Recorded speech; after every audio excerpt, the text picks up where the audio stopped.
आज सकाळी उठून आज एकादशी होती त्याच्यामुळे उठून सगळं अंगण वगैरे झाडून घेतलं, रांगोळी काढली, घरातले झाडून घेतलं आणि देवपूजा केली. मग फुलं आणावेत म्हटलं आणि फुलं आणायला गेले. हे बघा, आज स्वस्तिकला आमच्या वेगळंच काही फुलं आलं होतं. हे छोटे छोटे फुलं वेगळेच आणि हे बघा, हे मी कलशावर ठेवले. हे फुल काहीच वेगळंच आहे, दही पाकळ्याचं फुलं आहे हे. कधी कधी काय निसर्गाची कमाई असते बघा ना.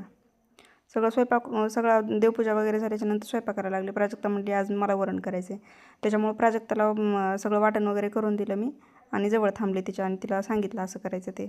छान वरण केलं बघा हिनं पण, प्राजक्तानं पण. लेकरांना शिकवलं तसं लेकरं करतात. परत तिनं मला बटाटे कापून दिले, साबूची खिचडी करायची होती त्याच्यामुळं बटाटे मिरच्या पूर्ण कट करून दिल्या. आणि सांगायचं म्हणजे प्राजक्ता मला खूप जास्त मदत करते.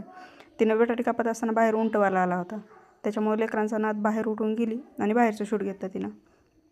श्री रडत होता उंटावर बसायचं म्हणून, परंतु मी काय त्याला बसवलं नाही, कारण मलाच भीती वाटते पहिलं. नंतर ती मध्ये आल्याच्यानंतर मी चिप्स वगैरे तळून घेतले, नंतर चिप्सचं शूट घेतलं आणि श्री म्हणत होता, ऐकतच नव्हता म्हणून मी उंटावर बसायचे म्हणून ऐकत नव्हता, रडत होता. मी सगळे चिप्स वगैरे तळून घेतले.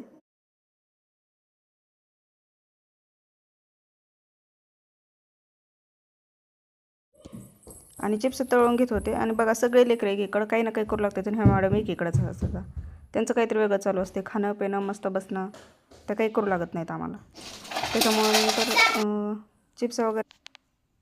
चिप्स तळून घेत असताना हे बघा एका कडेकडून सगळे उभारले तिथं. माझं तळायचं चालू आहे, ह्या यांची तोंड चालू आहे. मी तळतच राहते आणि ही खातच राहते. तर जाऊ द्यात, लेकरं आहेत ते खाणारच. नंतर चिप्स तळून झाल्याच्यानंतर मग त्यातलं थोडं तेल काढलं आणि त्याच्यामध्येच म्हटलं आता शाबू करून घ्यावा. शाबूसाठी बटाटे वगैरे चिरून दिले होते मग मगाशी शिजवायचं असताना. तेलामध्ये बटाटे टाकले,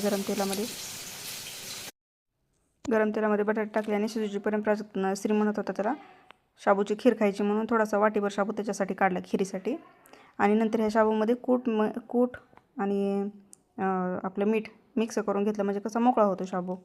नाहीतर मग असं टाकलं की मग चिकट होतं नंतर जर कूट टाकलं. त्याच्यामुळे मी पहिलंच खाली असतानाच टाकलं. आणि कढईमध्ये पण बटाटे आणि मिरच्या टाकलेल्या आहेत, त्याच्यामुळं त्याच्यावर पण मीठ टाकलं ना की त्याला पण चव येते.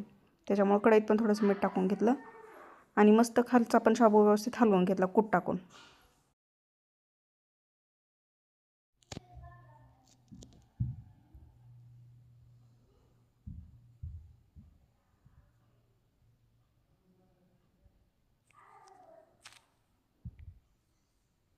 शाबू असा हातानं हलवला ना तर व्यवस्थित मिक्स होतो.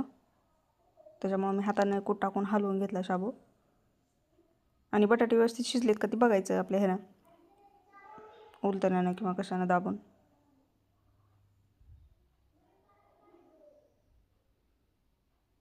आता आपला बटाटा शिजला नव्हता त्याच्यामुळे मी त्याला झाकून ठेवलं नंतर, आणि म्हणजे वाफेवर शिजतात ते तेलामध्ये. कूट कमी पडलं होतं, कूट थोडंसं आणखीन टाकून हे केलं आणि नंतर झाकून ठेवलेलं बटाटे नंतर उघडून बघितलं, वाफाळलेत का ते. बटाटे छान वाफाळले होते, शिजलेले होते बटाटे. हे बघा असं बघितलं ना थोडं वर ठेवून की व्यवस्थित कट झालं की समजायचं आपला बटाटा शिजला.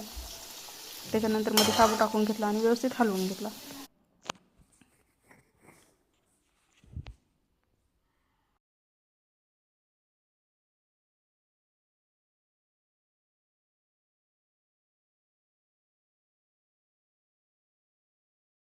हा बघा आपला शाबू कसा मोकळा झाला आहे.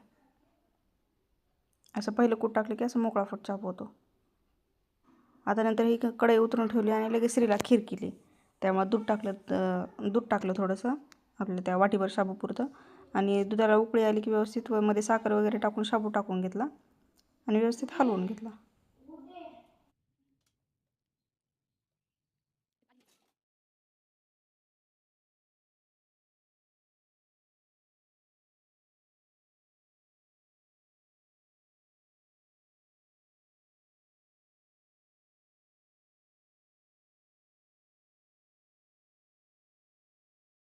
आणि सगळं आवरून झाल्याच्या नंतर बघा किचन वाटा वगैरे धुवून घेतला. इथं पण मला प्राजक्ता मदत करत होती, मी धुवून घेत होते आणि प्राजक्ता पाणी काढत होते. तर मला एक प्रश्न विचारायचा आहे की मी कुठल्या टॉपिकवर व्हिडिओ बनवलेले तुम्हाला आवडतील हे प्लीज कमेंटमध्ये सांगा मला.